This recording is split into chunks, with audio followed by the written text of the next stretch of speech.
Jason Miller, a photographer from Portland, Oregon, was driving home late at night when his car suddenly died on the deserted mountain road leading through Raven Creek.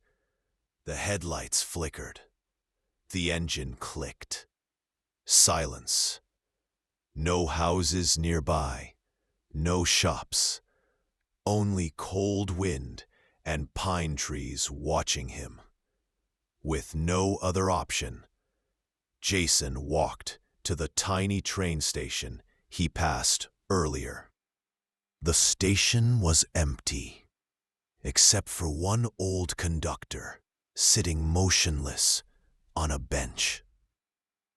Jason asked, "Any trains tonight?" The conductor didn't move, didn't answer. He just pointed to a rusted metal sign. "Midnight Special, one way only." Jason gulped. One way? To where? The conductor finally spoke, voice cracking. "Wherever it decides to take you." Before Jason could ask anything, a long, haunting train whistle echoed through the fog. A rusted black locomotive rolled in. Old, dust-covered, wrong. The destination board flickered. Dead Man's Crossing. Jason hesitated, then stepped inside. Inside, dim yellow lights buzzed. Only 3 passengers. A woman in a 1940s dress, a tall man in a hat, a teenage boy staring at the floor. No one turned, no one blinked, no one breathed. Jason sat alone. The doors slammed shut. The Midnight Special began to move. Trying to calm himself, Jason whispered to the teenager, "Hey, you okay?"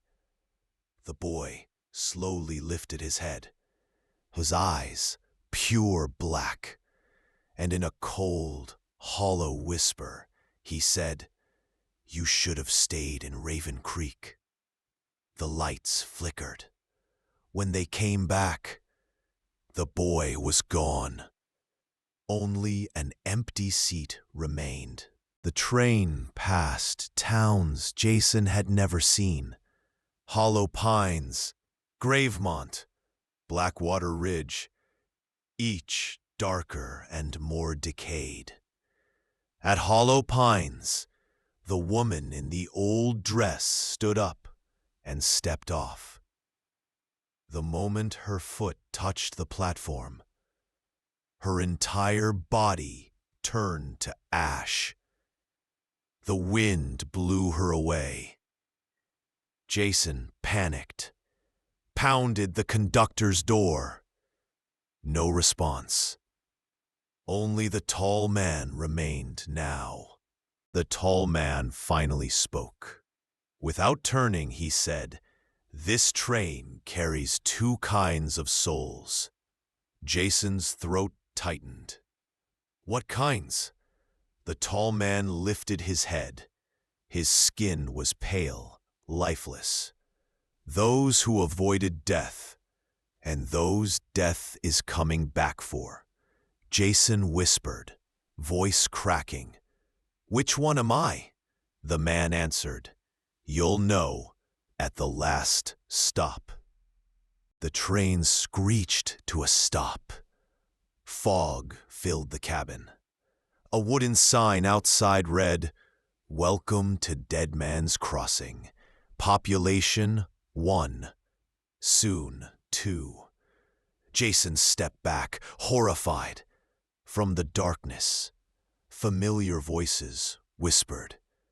His mother, his father, his little sister, all dead. "Jason, come with us." He shook violently. "What do I do?" the tall man whispered. Jump, or they'll take you. The train surged forward. Jason threw open a window as something crawled toward him.